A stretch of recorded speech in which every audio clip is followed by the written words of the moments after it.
आले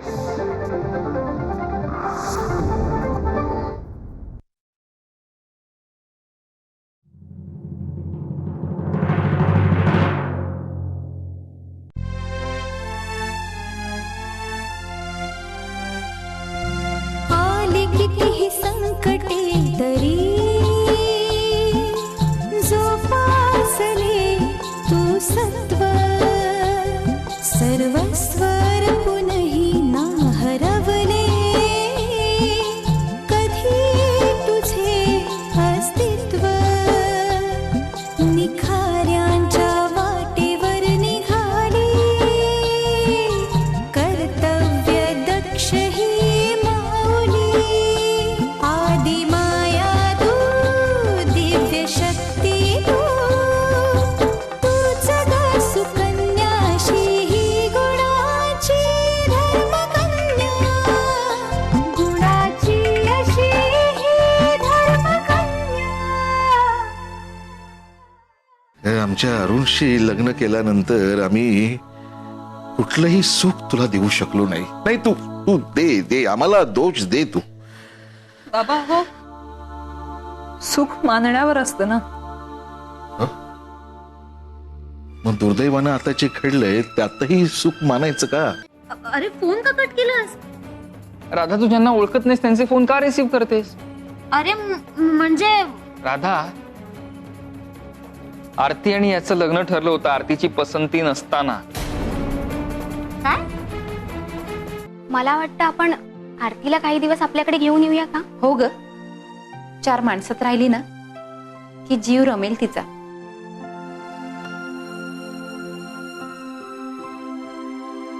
नाही नाही नको. का? अगं या गावातली काही माणसं आहेत ना खालच्या थराला जाऊन वागणारी आहेत. मी अनुभवते ना. ते कसं? मी अनिकेतच्या नादी लागून जे काही झालं ना त्याचा गावभर बबरा झालाय. आणि मी वाईट चालीची मुलगी आहे असा समज करून घेऊन काही माणसं असा विचार करतात की मी त्यांच्या गळाला लागेन. आणि हे त्यांच्या घाणेरड्या नजरात सांगतात मला. हो, पण त्याचा आरतीला इथे घेऊन येण्याशी काय संबंध? संबंध आहे मावशी.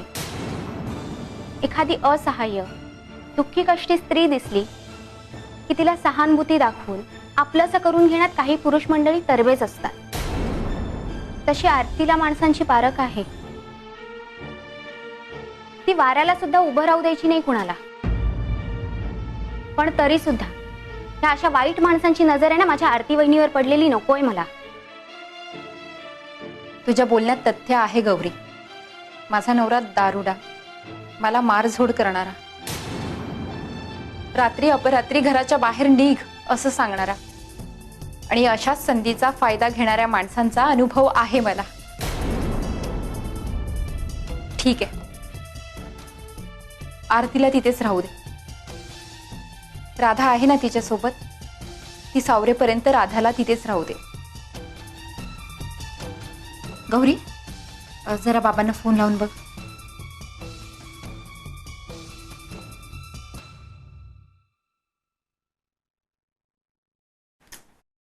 नाही लागत आहे. स्विच ऑफ येतोय. हॉस्पिटलमध्ये असतील बहुतेक. परत ट्राय कर.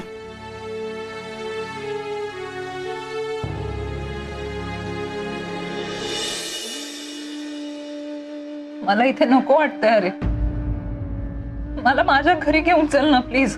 हो आरती, जायचंय आपल्याला. माझं डॉक्टरांशी बोलणं झालंय.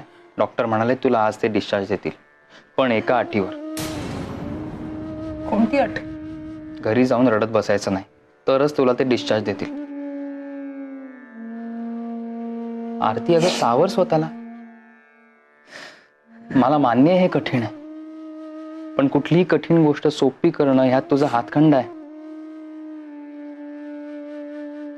सावरावं लागेलच. स्वतःसाठी नाही, निदान माझ्या माणसांसाठी तरी. बाबा गेले? नाही, बाहेर थांबलेत. तुला सोडून जाणार नाही असं म्हणतायत. राधा पण आहे त्यांच्या बरोबर. मी जर माझ्या बाळाला जन्म दिला असता ना, तर माझ्या बाळात त्यांनी त्यांच्या अरुणला पाहिलं असतं. पण मी तितकं सुद्धा सुख नाही देऊ शकले त्यांना. आरती, हे बघ, आपल्या हातात काही नसतं हेच खरं. झालं गेलं विसरून जाणं हेच आपल्या हातात असतं आणि तेच करावं. भूतकाळ जर क्लेशदायक असेल तर त्याच्याकडे न पाहणंच योग्य. आपण भूतकाळाकडे जरी बघितलं नाही तरी तो मनावर कोरला गेलाय ना. तो असा मिटवून नाही टाकता येणार. खरंय, तू म्हणतेस ते सामान्य माणसांसाठी असेलही, पण तुझ्यासारख्या असामान्य मुलीसाठी ते कठीण नाहीये. हो, मी सावरेन, पण त्यासाठी थोडा वेळ द्यावा लागेल ना. हो, घे ना, घे वेळ, पण थोडाच. आरती, मला काय वाटतं, तू ना आता लवकरात लवकर कामाला सुरुवात कर. ह्या परिस्थितीमधनं बाहेर पडण्याचा हा एकमेव मार्ग आहे. तेच करावं लागेल. या सगळ्यात एक गोष्ट चांगली झाली आहे. माझे डॅडी मला बघायला आले होते इथे. काय सांगतेस? हो, म्हणजे फार काही बोलले नाहीत. ताठा कायम होता त्यांचा, पण निदान त्यांना माझी काळजी वाटते ही जाणीव सुद्धा खूप आहे माझ्यासाठी. ते ज्या क्षणी इथे आले ना मला बघायला, त्याच वेळी ठरवलं मी, आता फार ताणून नाही धरायचं. म्हणजे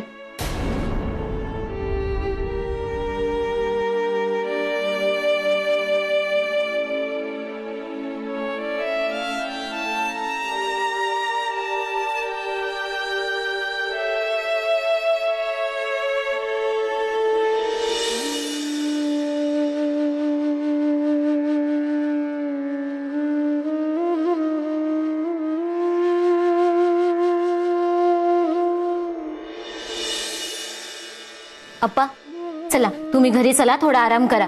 तुम्ही दमला असाल ना. अगं, आराम करायचं म्हटलं तरी तो आराम देणार आहे का? अप्पा, हा श्वास बंद होईल ना तेव्हा काय तो कायमचा आराम मिळेल. अप्पा नका ना असं बोलू. तर बोलू नाही म्हणून व्हायचं होणार नाहीये का? हा?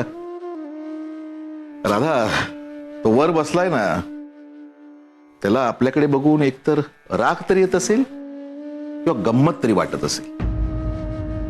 तो असा विचार करत असेल की ही माणसं माझीच निर्मिती आहेत ना. दुर्दैवाच्या फेऱ्या त्यांना घरा फिरवून सुद्धा ही अजून हयात कशी? अप्पा, राधा, आरतीकडे पाहत नाही ग.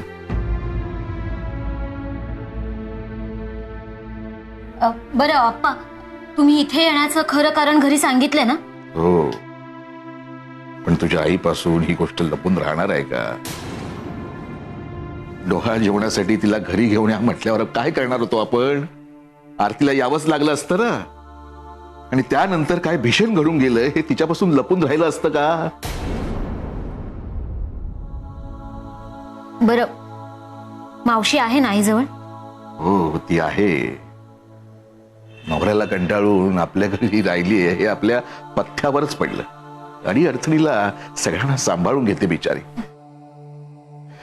बरं, गौरी कशी आहे? गौरी बरी आहे असं समज. समज म्हणजे ती अजून त्या धक्क्यातून सावरली नाही? अगं, शेण काढल्यावर तोंडाला वास येणारच ना. त्या भानुदासने विडा उचललाय गौरीचं लग्न होऊ देणार नाही म्हणून. काय असेल, पण म्हणून काय आपण त्याला घाबरून राहायचं का?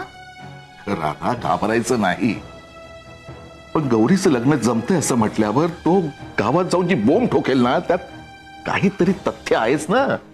मला सांग, त्या भानुदाचं तोंड आपण कसं बंद करू शकणार आहोत? असो, ती वेळ येईल तेव्हा बघू काय करायचं ते.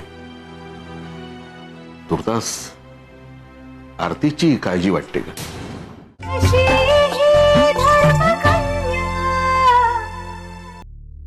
कसं आहे राधा, की कितीही संकट आली, दुःखाचा डोंगर कोसळला ना, तरी आपली सगळी माणसं आपल्या अशी अवतीभोवती असतात ग, त्यांचा आधार वाटतो. पण आरतीचं तसं नाहीये ग. ती मुंबईत एकटी राहते.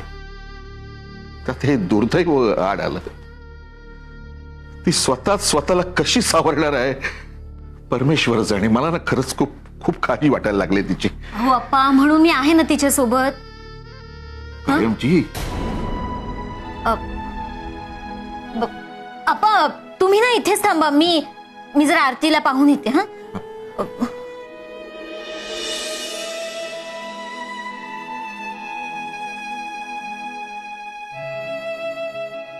हिच्या लग्नाचं मुंबईत काही जमेल असं दिसत नाहीये.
अण्णा, तुम्ही केव्हा आलात?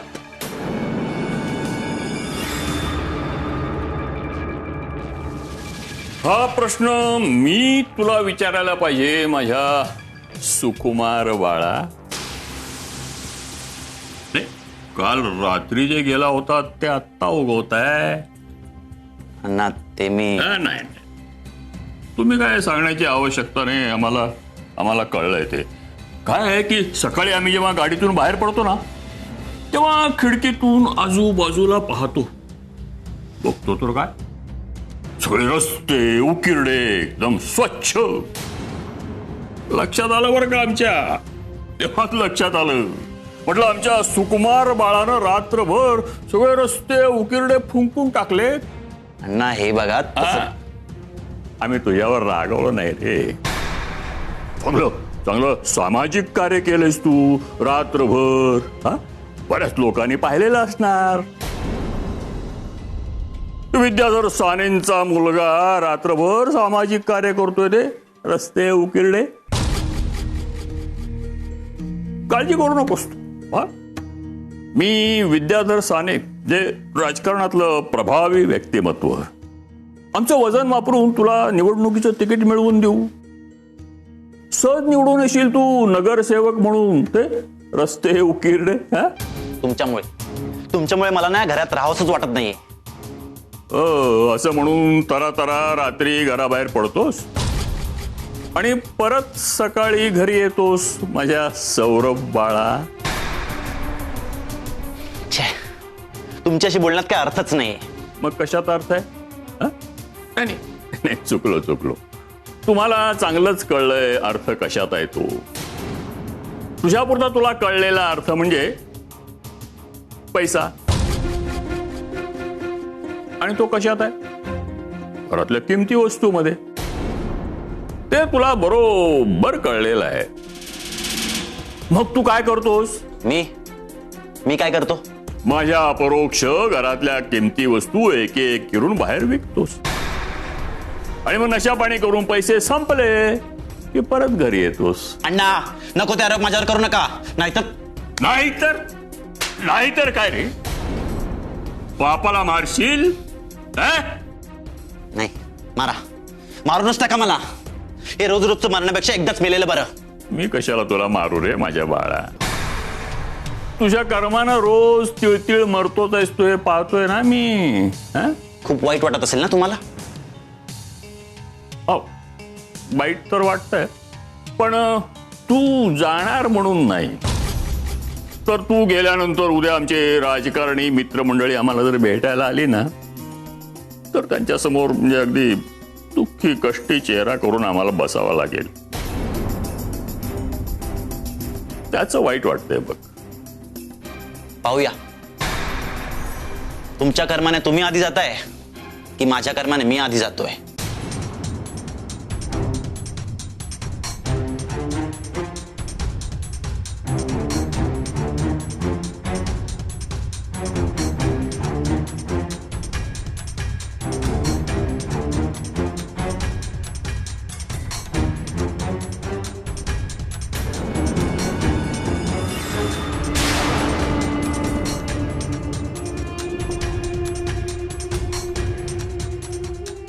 अशी ही धर्मकन्या. हळूहळू.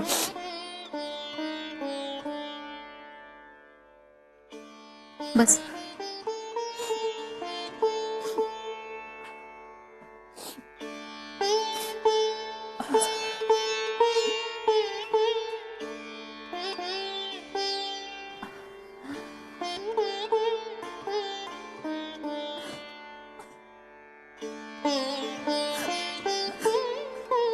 आरती अगं सावर स्वतःला. हा, रडू नकोस ग अशी.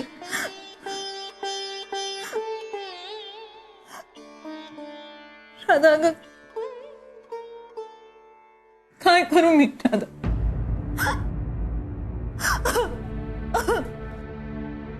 अगं आपल्या हातात होतं का काही? हा, हो, माझ्या हातात काहीच नव्हतं. माझ्या हातात काहीच नाहीये. मला ना उगाच असं वाटायचं की माझ्या हातात खूप काही आहे, मी खूप काही करू शकते, पण मी काहीच करू शकत नाही. अगं,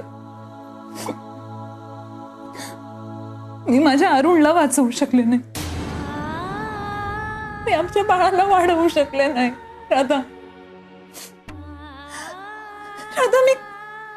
मी काहीच करू शकले नाही ग. राधा, मी काहीच करू शकले नाही. हे बघ आरती, ते झालं. आता रडून आता रडून तुझी तब्येत का खराब करतेस? राधा, हे सगळं माझ्याच बाबतीत का होतंय ग? मला सांग ना, माझ्याच बाबतीत देव इतका निष्ठुर का होतोय? राधा,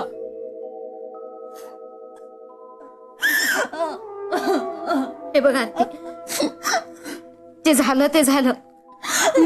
आता सत्य आपल्याला स्वीकारायला हवं ना. हा,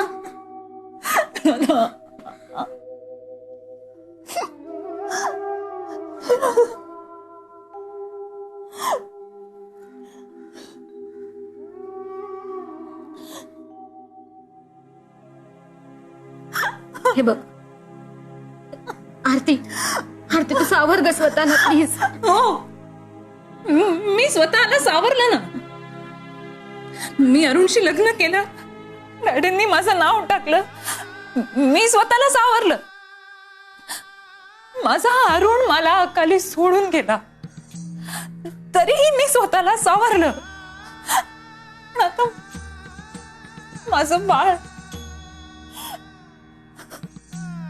मी कशी सावरू स्वतःला? राधा, मी कशी सावरू? अगं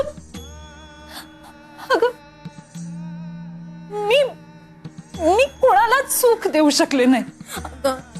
बघ ना, माझ्यावर प्रेम करणाऱ्यांना, माझ्याकडून अपेक्षा करणाऱ्यांना काय मिळालं? मी काहीच देऊ शकले नाही.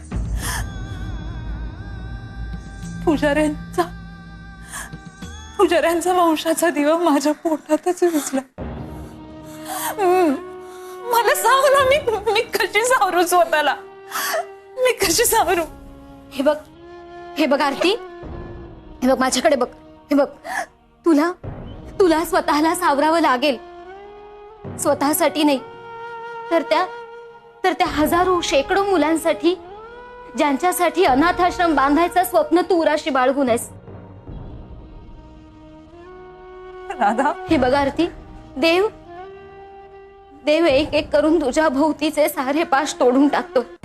ते बहुधा याचसाठी की तू फक्त तुझ्या कुटुंबाचं पालकत्व न स्वीकारता त्या हजारो शेकडो अनाथांचं पालकत्व स्वीकारावंस म्हणून. राधा अगं, हो आरती, हे बघ, तू तुझ्या बाळाविषयी खूप स्वप्न उराशी बाळगून होतेस.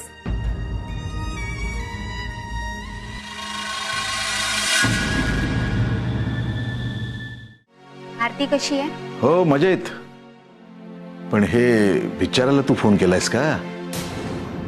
आणि हे बघ, हे आईला सांग आरती बरी आहे म्हणून ना. हो. बाबा तुम्ही कधी येताय? नाही, आमचं तसं काही अजून ठरलं नाही. काय ग, तू फोन कशाला केलास? काय नाही, सहज विचारलं. सहज? काय ग गौरी, काय झालंय? भानुदास तुला त्रास देतोय का? नाही बाबा, मग काही नाही, मी काहीतरी ठरवलंय. पण आता नाही, तुम्ही या ना, मग मी सांगते ना तुम्हाला. फोनवर नको. हे बघ गौरी. बाबा, आई जागी झाली वाटतं. मी ठेवते फोन. बाय. हॅलो, हे बघ गौरी.